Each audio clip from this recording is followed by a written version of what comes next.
الليل الرجيم بسم الله الرحمن الرحيم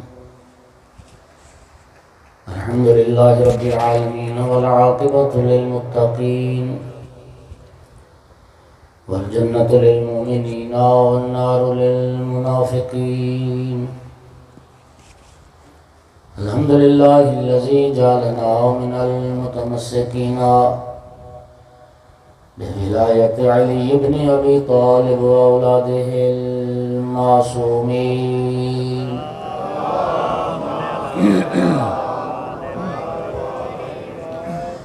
الحمد لله الذي جعلنا من الباقين على سيد الشهداء من أولاده وأصحابه المظلومين الصلاة والسلام والتحية والإكرام على رسوله الكريم شفيع المذنبين آنس الغريبين ورحمة للعالمين أعني العبد المؤيد الرسول المسدد المحمود الأحمد المصطفى الأمجد أبا القاسم محمد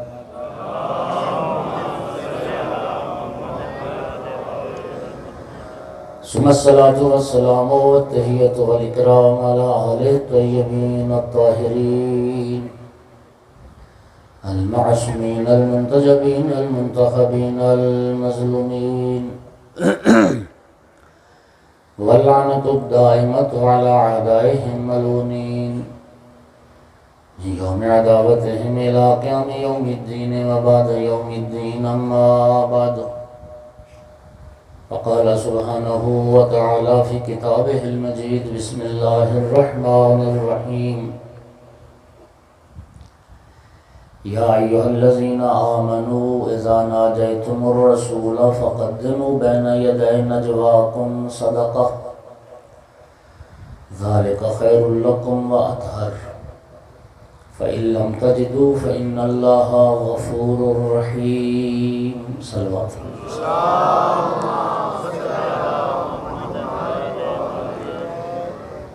مومنین کرام، آیت نجوا کے حوالے سے گفتگو جاری ہے۔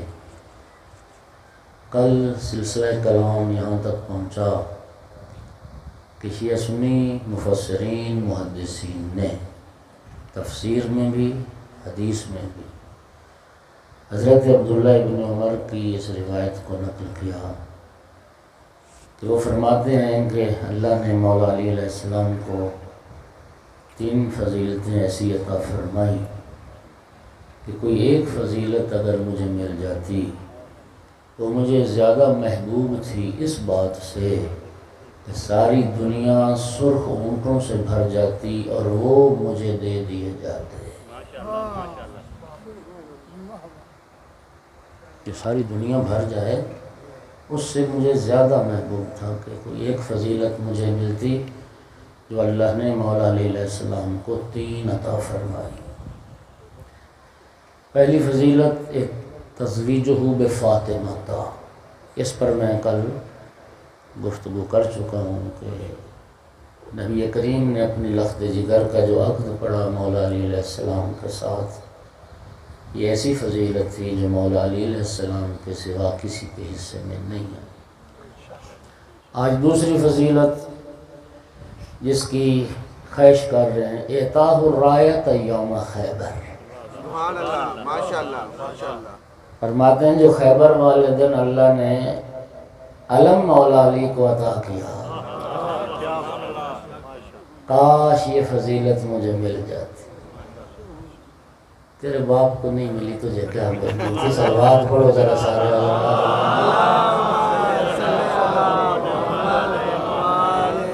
ماشاءاللہ۔ نعرہ حیدری۔ خیبر ایک علاقہ ہے مدینہ سے 80 میل کے فاصلے پر، یہودی رہتے ہیں، یہودیوں کی بستیاں تھیں، اور یہودیوں کا وہ آپ یوں سمجھیں کہ انہوں نے وہاں 7 قلعے بنائے ہوئے تھے۔ ان کی فوجی اور یعنی ایک قوت کا وہ مرکز تھا۔ نبی کریم نے جب صلح حدیبیہ فرمائی سن 7 ہجری میں، تو اس صلح کی خبریں یہودیوں تک پہنچی۔ یہودیوں بیچاروں کو یہ غلط فہمی ہو گئی کہ مسلمانوں نے مشرکین کی شرائط پر جو صلح کی مشرکین سے، اس کا مطلب ہے کہ مسلمان کمزور ہو گئے، اب ان میں جنگ کرنے کی، لڑائی لڑنے کی طاقت نہیں رہ گئی۔ لہذا انہوں نے کہا کہ وہ جنگ احزاب کا بھی بدلہ لیتے ہیں، ایک بھرپور طاقت کے ساتھ حملہ کرتے ہیں اور مسلمانوں کو کچل دیں گے۔ یہ انہوں نے پروگرام بنا لیا۔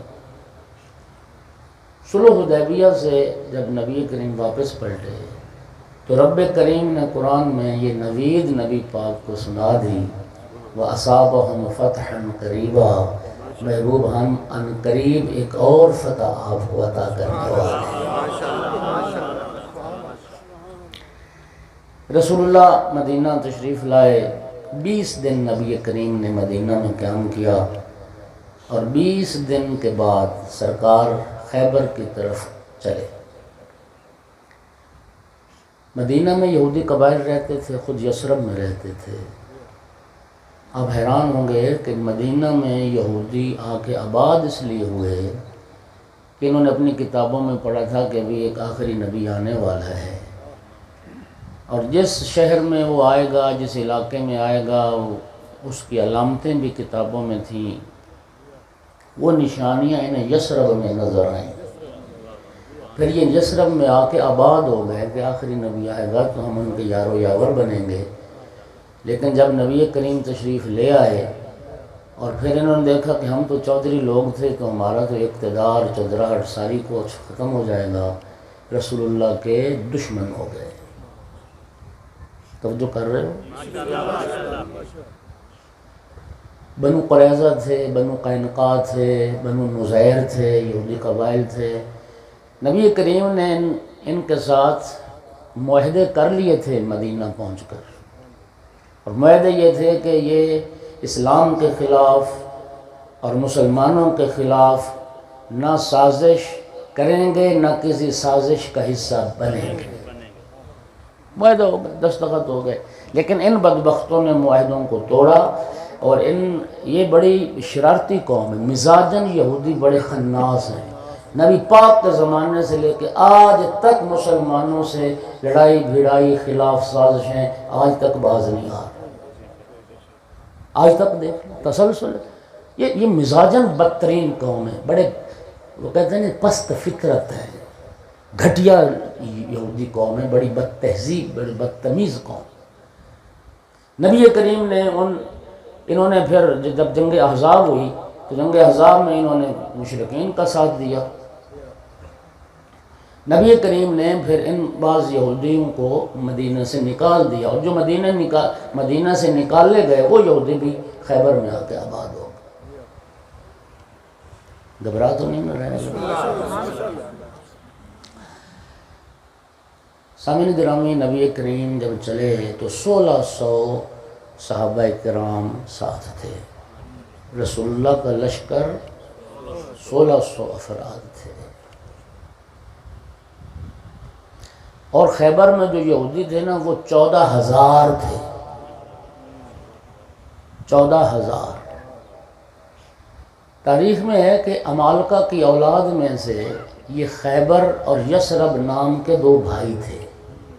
بہت ماضی میں جائیں گے تو بنو عمالقہ میں سے یثرب اور خیبر 2 بھائیوں کے نام تھے۔ دونوں بھائی جہاں آباد ہوئے وہ جگہ انہی کے نام سے شہرت پا گئی۔ خیبر میں یہ بڑا زرخیز علاقہ تھا، یا نخلستان بہت تھے، زمینیں بڑی زرخیز تھیں، 7 قلعے انہوں نے بنائے ہوئے تھے، نائم، کتیبہ، ہاں جی، اور سلالم، اور پتہ نہیں کیا وہ نام، ایک قنوس بھی قلعہ تھا۔ یہ جو ہم اب سنیں نا قلعہ خیبر، خیبر فتح ہوا، خیبر فتح ہوا، تو وہ اصل میں قلعہ قموس ہے۔ عام مسلمان تاریخوں میں، کتابوں میں جس قلعہ کو قلعہ خیبر کے نام سے جانا پہچانا جاتا ہے وہ قلعہ قموس ہے۔ یہ ان کا سب سے بڑا قلعہ تھا اور سب سے مضبوط ان کا حصار تھا۔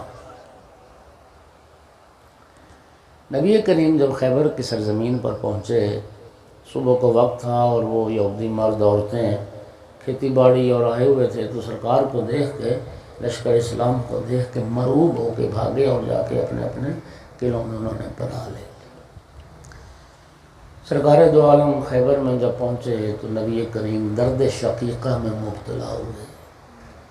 رسول اللہ کو آدھے سر کا درد ہوا اور سرکار 3 دن تک بیمار رہے، شدید تکلیف رہی رسول اللہ کو۔ ایک صلوات پڑھو ذرا سارے حضرات بلند آواز۔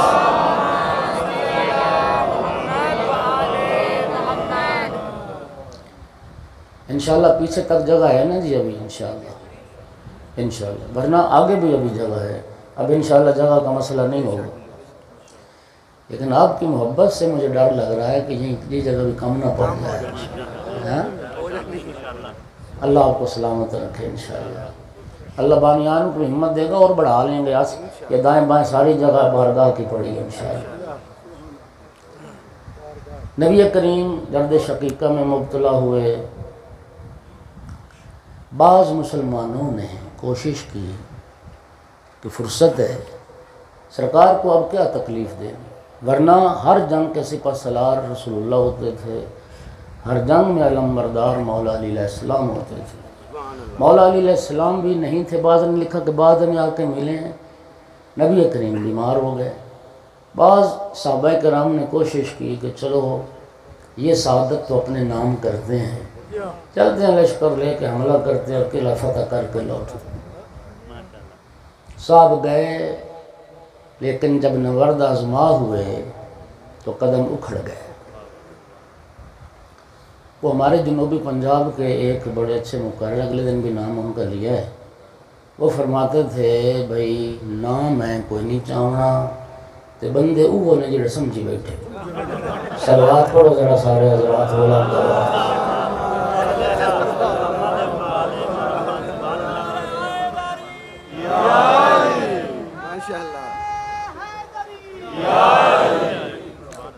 اگلے دن ایک دوسرے صحابی نے جرت کی، علم لے کے گئے، لیکن واپس آئے۔ اور یقین کریں یہ تاریخ کا حصہ ہے، میں بغیر مطالعے کے کوئی بات نہیں کرتا۔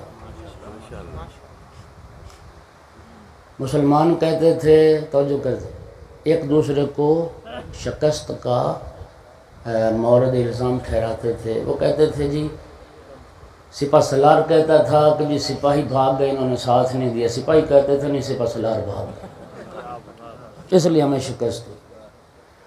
2-3 دن شکست ہو گئی، یہ باتیں پھیلنے لگ گئیں۔ نبی کریم صلی اللہ علیہ وآلہ وسلم کی کچھ طبیعت بہتر ہوئی تو رسول اللہ نے پھر ایک اعلان فرمایا۔ یہ حدیث خدا کی قسم کیا حدیث ہے، اور سب نے لکھا معتبر ترین حدیث ہے۔ رسول اللہ نے صحابہ کے مجمع میں اعلان فرمایا، اما واللہ لأعطین الرایۃ غدا رجلا قرارا غیر فرار یحب اللہ ورسولہ ویحبہ اللہ ورسولہ ویفتح اللہ علی یدہ۔ نعرہ پی گئے ہو۔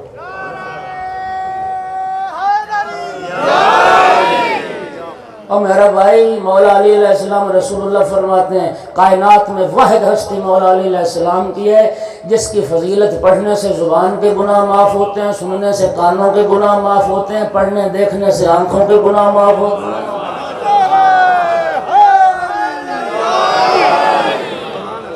اللہ آپ کو سلام۔ اس جو حدیث تھی نا، یہ حدیث جو پیغمبر کی متفق علیہ حدیث ہے، خدا کی قسم کیا حدیث ہے، لفظ تو اس کے بڑے مختصر ہیں۔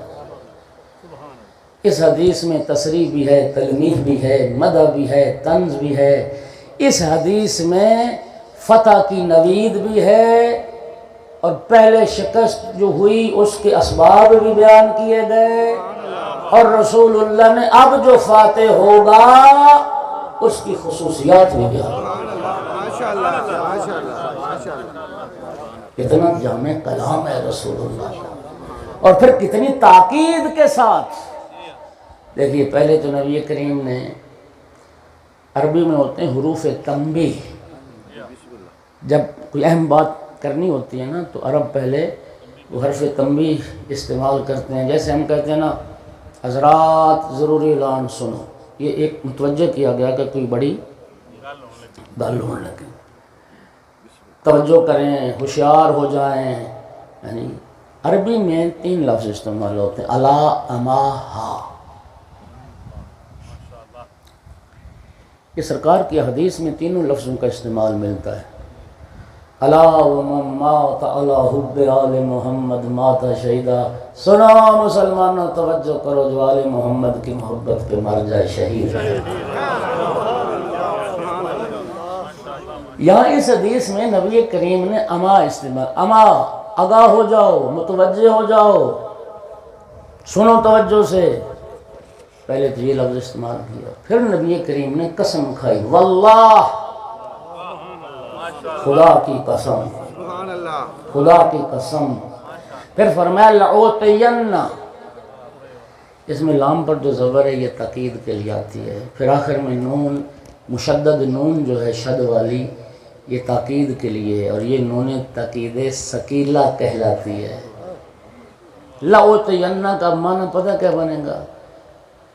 میں یقیناً حتماً ضرور بر ضرور عطا کروں گا الرایۃ علم رجلاً، ایسے مرد کو.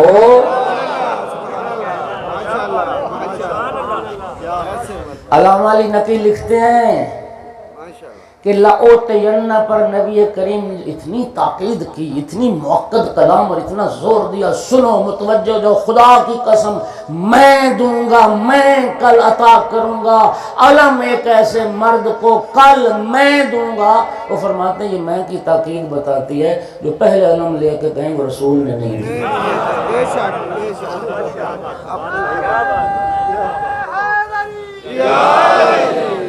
میں علم عطا کروں گا کل رجلاً، ایسے مرد کو.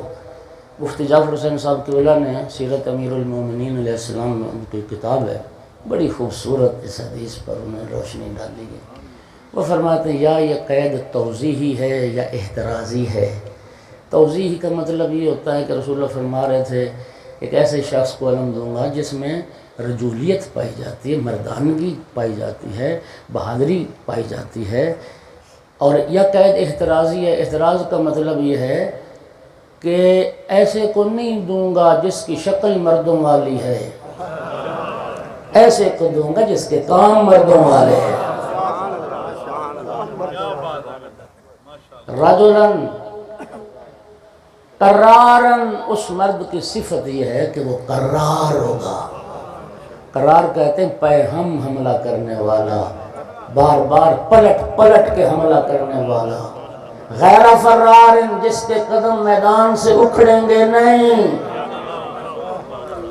ارباب دانش، جب رسول اللہ نے قرار فرما دیا اور غیر فرار کی قید نہ بھی لگاتے تو مطلب واضح تھا. مطلب قرار کا متضاد مد مقابل نقطہ فرار، ٹھیک ہے.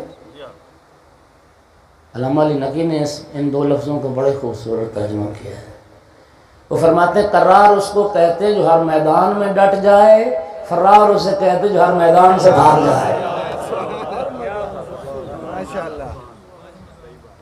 یا رسول اللہ مطلب تو پورا تھا، صرف قرار ہی فرما دیتے، پھر ساتھ غیر فرار کیوں فرمایا؟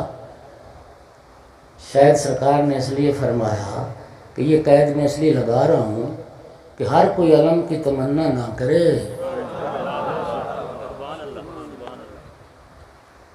جو میدان سے بھاگنے والا ہے یہ علم اس کو نہیں دوں گا، پلٹ پلٹ کے حملے کرے گا، اس کے قدم میدان سے اکھڑیں گے نہیں. یحب اللہ و رسولہ، اس کو علم عطا کروں گا جو اللہ سے بھی محبت کرتا ہے، اللہ کے رسول سے بھی محبت کرتا ہے، سبحان اللہ، جو خدا و رسول کا عاشق ہے۔ اور پھر فرمایا یہ محبت یک طرفہ نہیں، یحبہ اللہ و رسولہ، اللہ بھی اس سے محبت کرتا ہے، اللہ کا رسول بھی اس سے محبت کرتا ہے۔ ماشاء اللہ، ماشاء اللہ، میرے بھائیوں دیکھیے، اللہ شجاعت سے محبت کرتا ہے، اللہ بہادری کو پسند کرتا ہے، اللہ شجاعت لوگوں کو پسند کرتا ہے، اللہ بزدل کو پسند نہیں کرتا ہے۔ اللہ قرآن میں فرماتا ہے ان اللہ یحب الذین یقاتلون فی سبیل اللہ صفا کأنہم بنیان مرصوص، جو اللہ کی راہ میں سیسہ پلائی دیوار کی مانند لڑتے ہیں، جہاد کرتے ہیں، اللہ ان سے محبت کرتا ہے۔ سننا ذرا، رسول اللہ کی ایک حدیث بھی ہے کہ اللہ بہادری کو پسند کرتا ہے، چاہے وہ بہادری اتنی ہو کہ بندہ ایک سانپ مار لے، اس جرأت بہادری کا اظہار حدیث مبارک ہے۔ ایک بندہ سانپ کو مار کے بھی اگر بہادری کا اظہار کرتا ہے نا، اللہ اتنی بہادری کو بھی دوست رکھتا ہے۔ توجہ ہے حضرات، اور سانپ سے ڈرنے والوں سے نہیں۔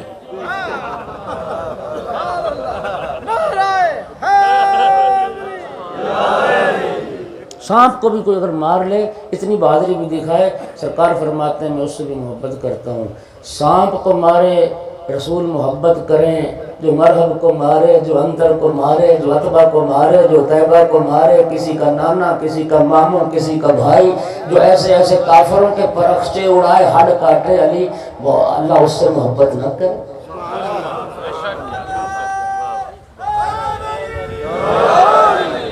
جو خدا اور خدا کے رسول کے دشمنوں کو مارے، اللہ اس سے محبت کرے۔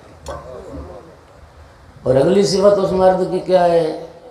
یفتح اللہ علی یدہ، رسول اللہ فرماتے ہیں ایسے مرد کو علم دوں گا جو خیبر فتح کر کے لوٹے گا، جو فتح خیبر کر کے لوٹے،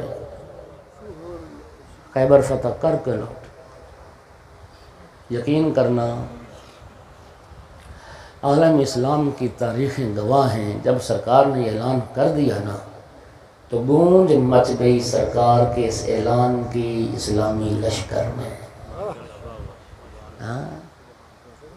یقین فرمائیے، تاریخ اسلام کہتی ہے، یہ جملہ وضاحت کے ساتھ موجود ہے، کوئی مسلمان ایسا نہ تھا خیبر میں جس کو یہ تمنا نہ ہوئی ہو کہ کل یہ علم مجھے مل جائے۔ توجہ، ایک جملہ کہنا چاہتا ہوں، یقین فرمائیے صحابہ کرام کہتے ہیں کروٹوں میں رات گزری، ہر کسی کی خواہش تھی۔ ایک جلیل المرتبہ صحابی کہتے ہیں کبھی زندگی میں اتنی سرداری کی خواہش مجھے نہیں ہوئی جتنی خیبر میں تمنا ہوئی کہ کاش یہ علم مجھے ملے۔ اس کا مطلب یہ ہوا کہ علم حاصل کرنا اور علم اٹھانے کی تمنا یہ سنت صحابہ ہے۔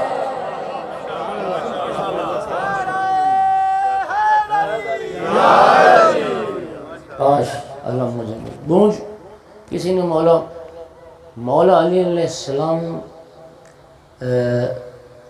خیبر میں بعد میں آئے ہیں، مولا علی علیہ السلام بھی بیمار تھے، خیبر آشوب چشم تھا، اور اتنا شدید، میں لفظوں کا ذمہ دار، جو لفظ پڑھوں گا کتاب سے دکھاؤں گا، آنکھیں سوجی ہوئی تھیں، آنکھوں میں اتنا درد تھا کہ مولا اگلا قدم جہاں رکھنا ہے نا وہ جگہ نظر نہیں آتی تھی۔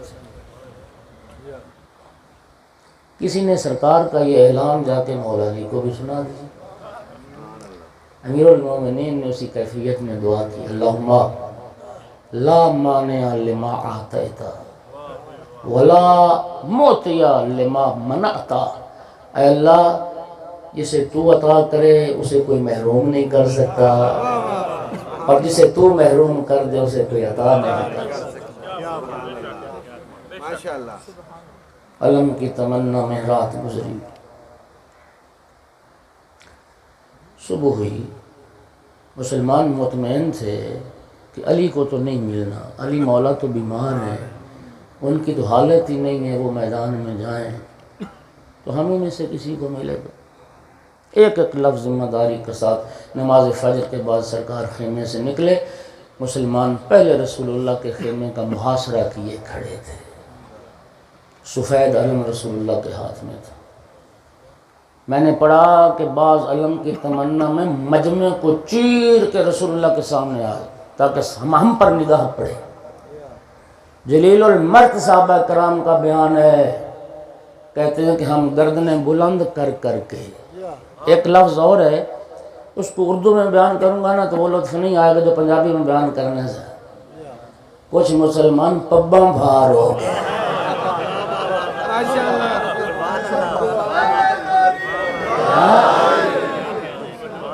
ایڑیاں اٹھا اٹھا کے اپنا قد اونچا کر کے رسول اللہ کے سامنے ہو رہے تھے کہ شاید ہم پر سرکار کی نگاہ پڑ جائے اور یہ علم ہمیں مل جائے۔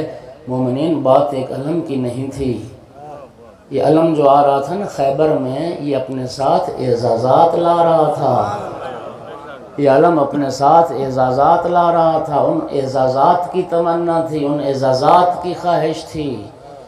حضرت سعد ابن وقاص کے بارے میں کہتا ہے، یہی لفظ لکھیں کتاب میں کہ وہ تو رسول اللہ کے سامنے پلتھی مار کے بیٹھ گئے، پلتھی، لفظ پلتھی لکھا ہوا ہے، پلتھی مار کے بیٹھ گئے کہ آج یہ علم مجھے عطا ہو جائے۔ رسول اللہ نے یوں سارے مسلمانوں پر نگاہ کی، سرکار نے فرمایا علی کہاں ہے؟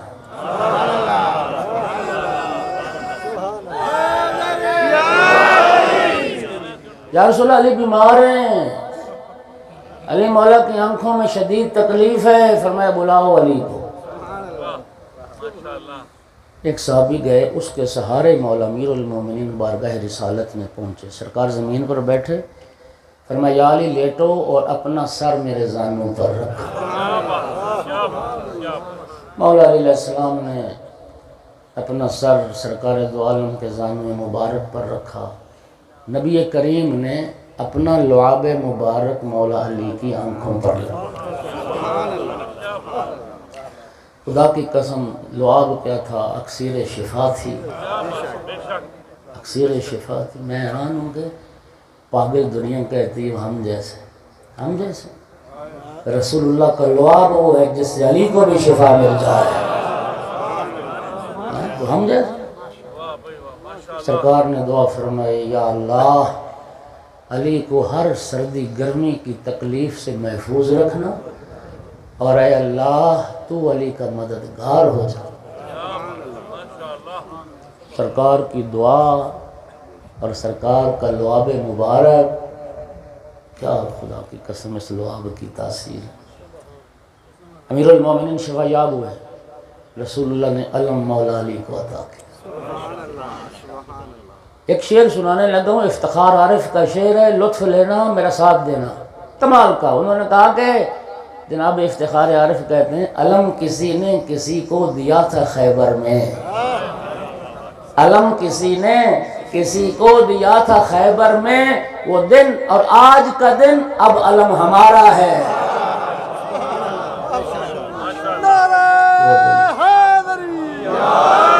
وہ دن اور آج کا دن،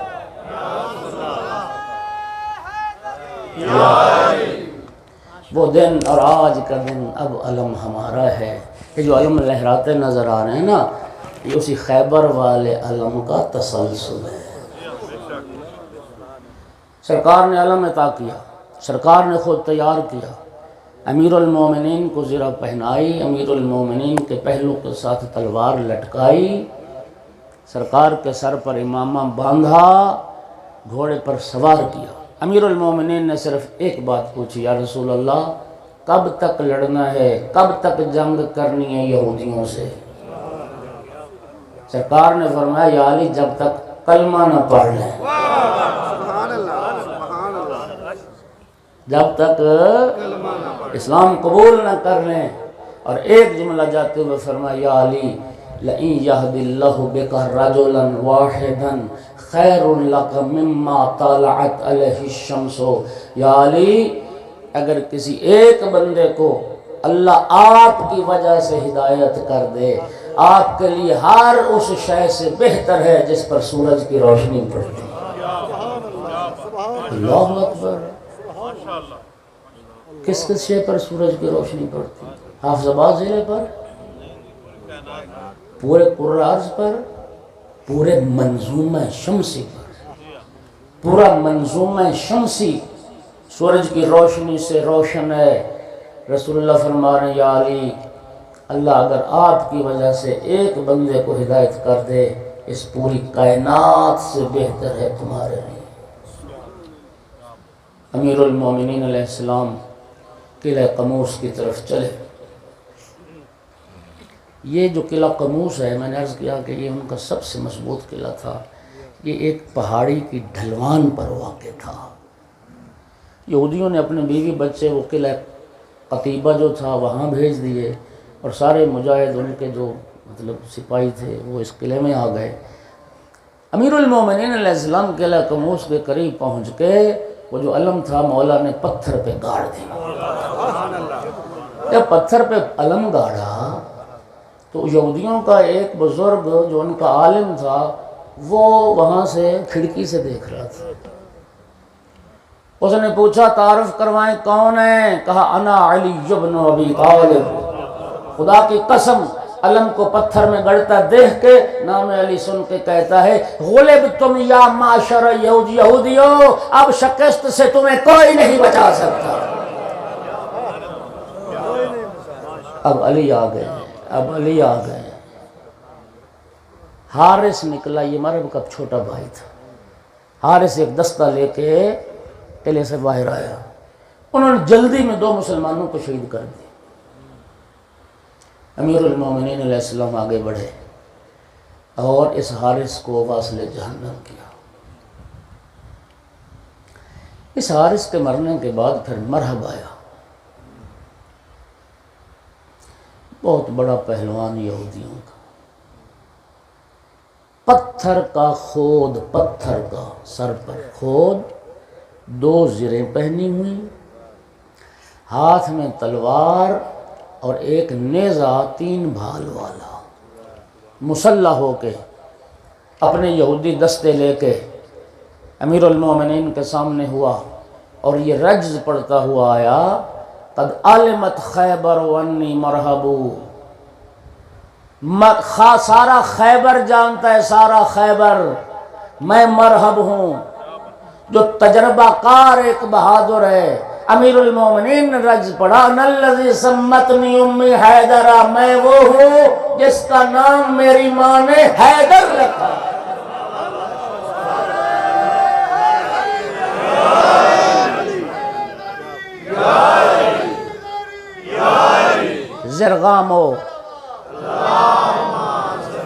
زرغانو آجامن و لیس قصفرہ، میں حیدر ہوں.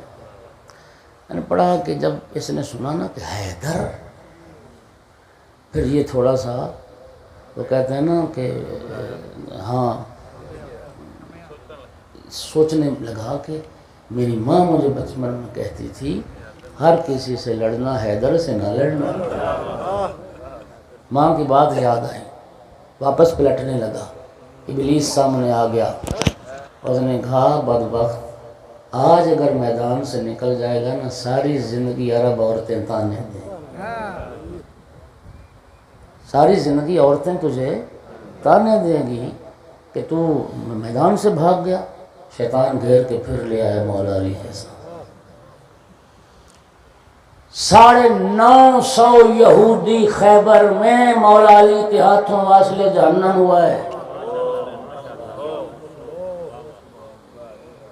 امیر المومنین مصروف جہاد تھے. ایک یہودی نے وار کیا بازو پر، ڈھال مولا علی کے ہاتھ سے گر گئی.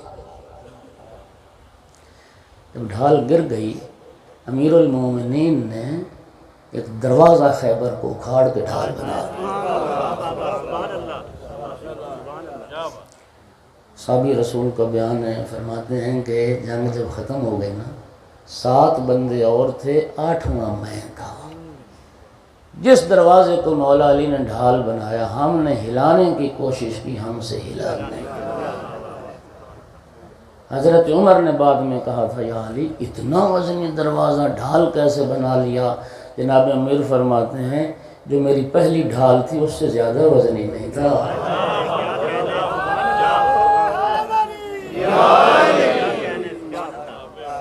مارا بایا بھائی مارا گیا تھا، پتھر کا خود حیدر قرار کی ضرب چلی، اس تلوار نے خود کو کاٹا، اس کی کھوپڑی کو کاٹا، ٹھوڑی تک سر کو چیر کے رکھ دیا۔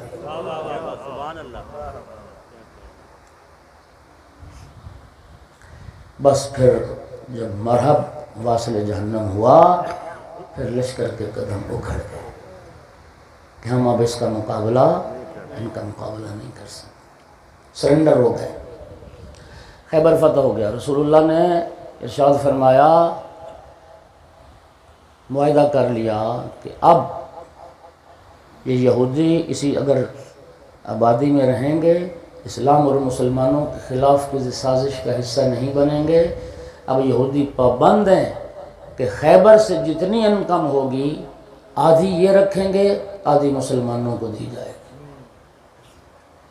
توجہ ہو رہی ہے حضرات؟ اور پھر اتنا مال غنیمت ملا، کئی 100 من کھجوریں ایک ایک صحابی کے حصے میں۔ حضرت عبداللہ ابن عمر یہ کہتے ہیں کہ خیبر کی فتح کے بعد پیٹ بھر کے کھجوریں کھانا نصیب ہوا۔ ہاں، حضرت ام المومنین بھی فرماتی ہیں کہ خیبر فتح ہوا، پھر ہمیں یقین ہو گیا کہ اب ہم کھجوریں پیٹ بھر کے کھائیں گے۔ حضرت عبداللہ بن عمر فرماتے ہیں کاش وہ علم مجھے مل جاتا جو خیبر میں رسول اللہ نے مولا علی کو عطا کی۔ خیبر کے پڑوس میں فدق کی جاگیر تھی، وہ بھی یہودیوں کے پاس تھی۔ جب ان فدق والے یہودیوں نے دیکھا کہ خیبر والے تو شکست کھا گئے، یہ ڈر گئے، یہ خود رسول اللہ کی خدمت میں حاضر ہو گئے، یا رسول اللہ آپ ہم سے جنگ نہ کریں، ہم جزیہ فدیہ دینے کو تیار ہیں۔ رسول اللہ نے فرمایا تمہیں پھر اپنی زمینوں سے بے دخل ہونا پڑے گا۔ وہ ساری فدق کی جاگیر رسول اللہ کی ملکیت میں آئی۔ ذرا سننا مسلمانوں، قرآن کہتا ہے ایسی سرزمین جس پر رسول اللہ صحابہ کے ساتھ مسلمانوں کے ساتھ مل کے جنگ کریں، جہاں مسلمانوں کے گھوڑے اونٹ دوڑیں، وہ جگہ فتح ہو تو وہ مال غنیمت کہلاتا ہے، اور مال غنیمت میں رسول اللہ کا بھی حصہ ہوتا ہے، باقی تمام مسلمانوں کا بھی حصہ ہوتا ہے۔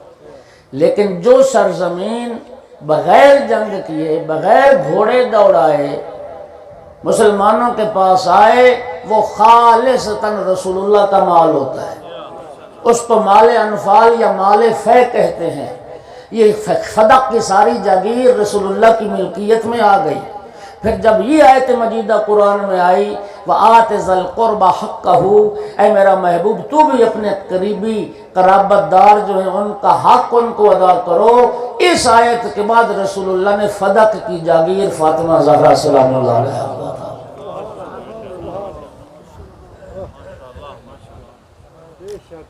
بس آج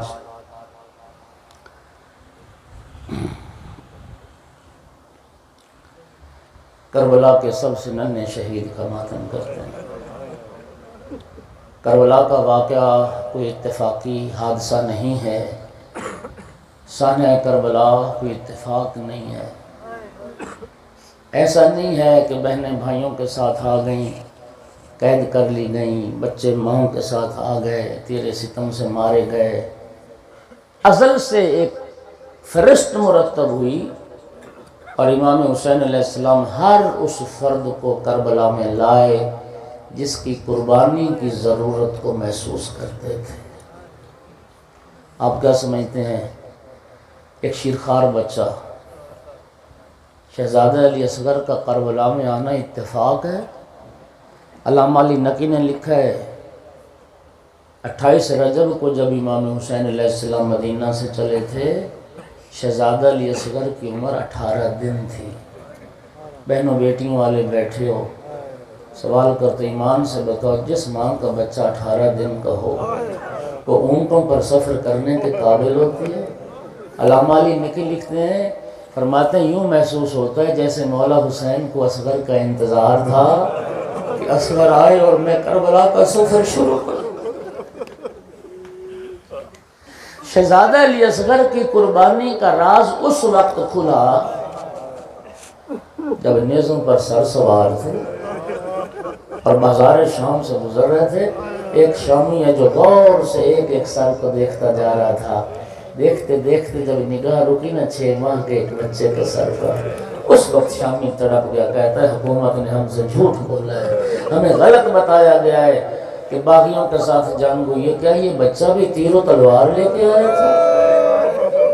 امام حسین علیہ السلام کی بے گناہی پر مہر تصدیق ثبت کی شہزادہ علی اصغر کی قربانی۔ یہ کربلا کا وہ مجاہد ہے، نہ تلوار چلا سکتا تھا، نہ نیزہ چلا سکتا تھا، نہ تیر چلا سکتا تھا۔ مولا حسین کا یہ وہ مجاہد تھا جو صرف تیر کھا سکتا تھا۔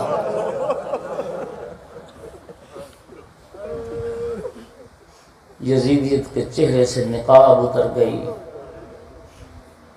شہزادہ علی اصغر، خدا کی قسم میں نے بہت پڑھا ہے، پوری دنیا کے مسلمان غیر مسلم جب شہزادہ علی اصغر کی قربانی کا ذکر سنتے ہیں تڑپ جاتے۔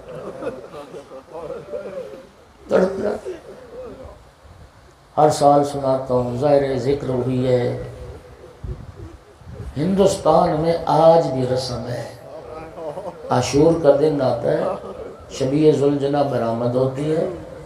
ذوالجنہ عزاداری کا اہتمام تو شیعہ کرتے ہیں، لیکن ہندو عورتیں پیالوں میں دودھ لے کے آتی ہیں اور آ کے ذوالجنہ کے قدموں پر ڈالتی ہیں۔ جب ان ہندو عورتوں سے پوچھا جاتا ہے کہ تم یہ عمل کیوں کرتی ہو، ہندو عورتیں کہتے ہیں ہم نے سنا کہ کربلا میں امام حسین کا ایک دودھ پیتا بچہ مارا۔ ہم نہ تھی کربلا میں، اگر ہم کربلا میں ہوتی مولا حسین کے بچے کے لیے دودھ لے کے حاضر ہوتی ہیں۔ ہم اظہار وفا کے لیے آتی ہیں، آقا کاش ہم کربلا میں ہوتی، آپ کا بچہ پیاسا نہ مارا۔ عزادارو تھے تو علی اصغر، لیکن معرفت میں علی اکبر سے کم نہیں تھے۔ جب امام حسین علیہ السلام نے صدائے استغاثہ بلند کی، حل من ناصر ینصرنا، اور یہ صدائے استغاثہ شہزادے کے کانوں پر پڑی، یہ شہزادے کی معرفت ہے۔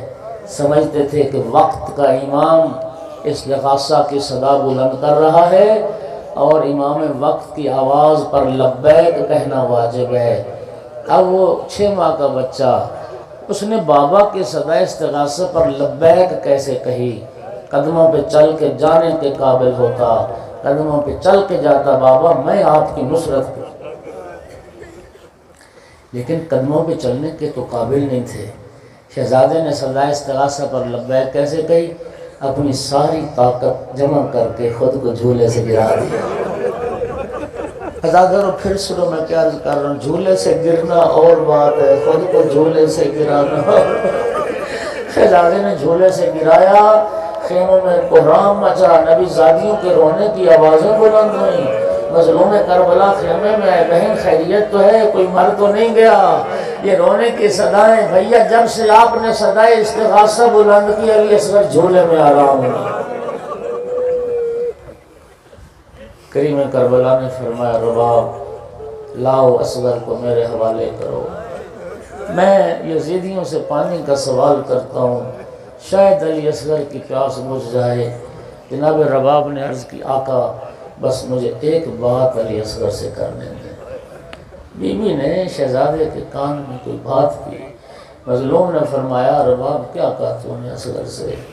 عرض کی آقا میں نے تو بس اتنا ہی کہا ہے، علی اصغر بیٹا تو جا رہا ہے بابا کی نصرت کے لیے میدان، بس اتنا خیال رکھنا تیری زندگی میں تیرے بابا کو زخم نہ لگے، تیری زندگی میں تیرے بابا کو کوئی زخم نہ لگے۔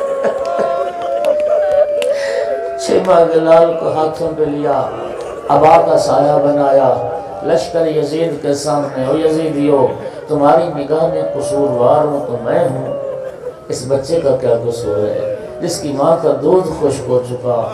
اولا ترون انہ کیف یتلظی عطشا، دیکھتے نہیں ہو شدت پیاس سے کس طرح منہ کھول کر، کس طرح منہ بند کر۔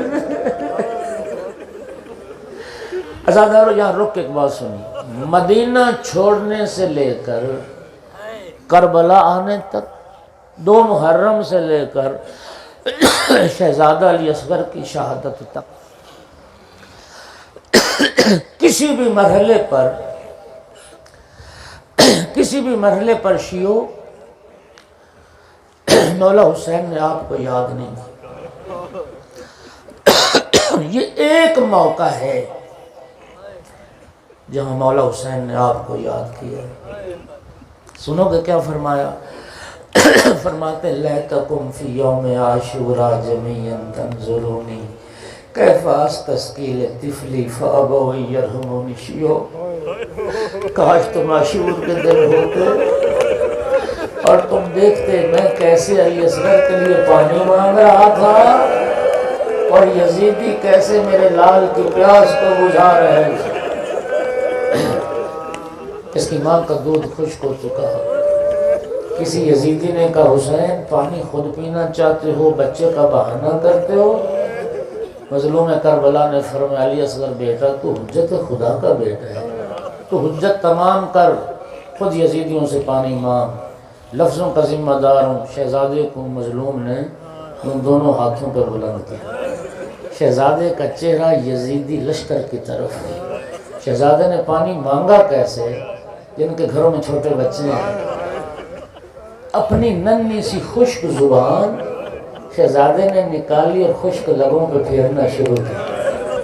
خدا کی قسم یہ منظر دیکھ کے لشکر یزید کے سپاہی منہ پھیر کے رونے لگے، ایک دوسرے سے کہتے تھے دنیا کی محبت نے ہمیں اندھا کر دیا، دریائے فرات بہ رہا ہے، پلا دو بچے کو پانی، 6 ماہ کا بچہ کتنا پانی پیے گا؟ لشکر یزید میں بغاوت کے آثار پیدا ہو گئے۔ اس وقت عمر ابن سعد نے کہا ہرملا اقطع کلام الحسین، حسین کی کلام کو قطع کر۔ عزادارو سن پاؤ گے سے شعبہ تیر، یہ سب نے لکھا، جو تیر میدان میں گھوڑوں کو مارنے کے لیے لائے جاتے تھے، سے شعبہ تیر کمان میں رکھا۔ عزادارو ادھر تیر چلا، شہزادے کو تیر لگا، فَذُبِحَ الطِّفْلُ مِنَ الْأُذُنِ إِلَى الْأُذُنِ، ایک کان سے دوسرے کان تک گلا چیر کے رکھ دیا، تیر مظلوم کے بازو میں پیوست ہوا۔ فَانْقَلَبَ الصَّبِيُّ عَلَى يَدَيْ أَبِيهِ، اس زور سے تیر لگا شہزادہ علی اصغر بابا کے ہاتھوں پہ پلٹ گئے تھے۔ عزادارو تیر لگنے کے بعد کیا ہوا؟ ذرا سنیے تیر لگنے کے بعد کیا ہوا؟ فاتح عینیہ فی وجہ ابیہ، بس تیر کی حرارت محسوس کی، شہزادے نے آنکھیں کھول کے بابا کا چہرہ دیکھا، شہزادے نے آنکھیں کھول کے بابا کا چہرہ دیکھا، اپنی بے زبانی سے یہی کہا ہوگا بابا مجھے معاف کرنا، میرا گلا چھوٹا تھا، بابا تیر بڑا تھا، میری زندگی میں آپ کے بازو میں پیوست ہوا۔ اور پھر تیر لگنے کے بعد کیا ہوا؟ سارا یرفرف کالطیر المذبوح، کبھی پرندہ ذبح ہوتے دیکھیں؟ جب پرندے کو ذبح کرتے ہیں نا پھر پروں کو حرکت دیتا ہے۔ عزادارو تیر لگنا تھا بابا کے ہاتھوں پر، ننھے ہاتھوں کو حرکت دینا شروع کیا، ننھے ہاتھوں کو ہلانا شروع کیا۔ اجرکم علی اللہ، تڑپ کے بابا کے ہاتھوں پر جان دے دی۔ مظلوم نے اجرکم علی اللہ، مظلوم نے بازو سے تیر نکالا۔ اللہ جن کے پاس اولاد نہیں، اس شہزادے کی مظلومیت کے صدقے میں اللہ انہیں اولاد عطا کرے۔ ہم سننا بازو سے تیر نکلا، اب وہ مرحلہ آیا سے شعبہ تیر یوں کانوں سے گلے سے دوسری طرف سے نکل گیا۔ خدا کی قسم جوان بدن سے برچھی کا پھل نکالنا آسان ہے، 6 ماہ کے بچے کے گلے سے کانوں سے تیر کی نوکیں نکالنا مشکل ہے۔ حسین جانے اور حسین کا خدا جانے۔ اس لیے تو مولا حسین کی زیارت کا جملہ ہے، میرا سلام اس صابر پر جس کے صبر سے فرشتے حیران تھے، جس کے صبر سے ملائکہ حیران تھے۔ حسین جانے، حسین کا خدا جانے، کیسے شہزادے کے گلے اور کانوں سے تیر نکلا، تھوڑا سا خون نکلا، مظلوم کربلا نے ہاتھوں پہ لیا، پھر اپنے چہرے پہ مل لیا، فرمایا ہاں قضا اولا کی جدی رسول اللہ، اسی حال میں جاؤں گا نانا کے پاس، نانا دیکھ تیری امت نے میرے ساتھ اجرکم علی اللہ، اجرکم علی اللہ۔ امام جعفر صادق سجدے کی حالت میں دعا کرتے ہیں، میرا اللہ ان آوازوں پر رحم کر جو ہمیں حسین میں بلند ہے، اللہ آپ کی ان آوازوں پر رحم کرے۔ 6 ماہ کے لال کا لاشا ہاتھوں پر اور زبان پہ جملے کیا ہے، رضن بقضاء کا و تسلیما لامر کا، میرا اللہ حسین تیرے فیصلے پر راضی ہے، میرا اللہ تیرے حکم کے سامنے میرا سر تسلیم خم ہے۔ 6 ماہ کے لال کا لاشا خیمے کی طرف بڑھے، خیمے کے قریب جا کے سوچا کہ ماں برداشت کیسے کرے گی، رباب کیسے دیکھے گی اپنے لال کو، پھر واپس آ گئے، نہیں رباب کو نہیں دیکھ پائے گی۔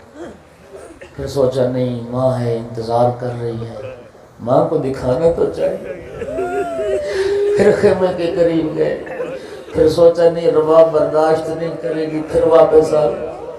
7ویں مرتبہ جو عاشور کے دن عمل کرتے ہو، 7ویں مرتبہ غریب کربلا جرت کر کے خیمے میں داخل ہو۔